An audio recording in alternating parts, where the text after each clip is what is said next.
Pangarap mo ba na magkaroon ng financial freedom? Yung tipong hindi ka na na-stress kung saan ka kukuha ng pambayad, hindi ka na-stress, pambayad ng kuryente, upa, matrikula at marami pang iba. Kung yan ang gusto mo, panoorin mo to. Hi there, this is Chinkitan, your pambansang wealth coach. Ngayon, papakita ko na sa iyo ang 5 signs, maliwanag na signs, na naabot mo na ang tinatawag na financial freedom. Una, wala ka ng utang. Yes! Wala ka ng due date. Oo, bayad ka na lahat, di ba? Na ma-manage mo na at hindi lang yan, ha?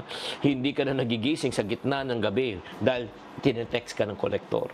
Pangalawa, your savings can cover your emergencies. O, may emergency fund ka na. O wag naman sana kung may mangyari, meron kang 6 na buwan na pwede kang itawid na wala kang problema. Di ba? Hindi ka naman kailangan mangutang kasi mayroon ka ng ipon. Pangatlong sign na okay na kayo, meron ka ng multiple sources of income. Hindi lang iisa ang source ng income na inaasahan mo. Meron ka ng investment, meron ka ng side hustle, meron ka ng passive income. Diversified ng iyong income at mas stable na ang iyong future. Pang-apat, ika nga nabibili mo na yung gusto mo, nakakain mo na yung gusto mo. Hindi ka na tumitingin sa presyo o pag ikaw ay nagpupunta ng restaurant kasi may budget ka na. And number 5, you work because you want to, not because you have to. Ito yung pinakamatinding sign.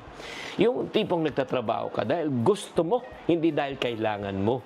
Oo, di ba? Katulad ng paggawa ng mga videos na ito, talagang kahit di ako bayaran, gagawin ko tong libre. Buti na lang, binabayaran ako. Kaya nga, ano yung mga signs na ikaw ay wala ng problema sa pera? Di ba? Wala ka ng utang, may emergency fund ka na, multiple sources ng income mo. Hindi ka na talaga napipilitan na magtrabaho dahil kailangan mo, dahil gusto mo.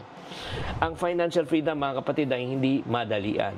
Journey yan, disiplina yan, sakripisyo yan, at sa tamang desisyon. Ikaw, gusto mo bang magkaroon ng financial freedom? Kaya tutok lang kayo sa amin sa One Balita Pilipinas araw-araw para mabigyan pa kayo ng financial tip. Tatandaan, tamang karunungan, tamang disiplina, ang susi sa pagyaman.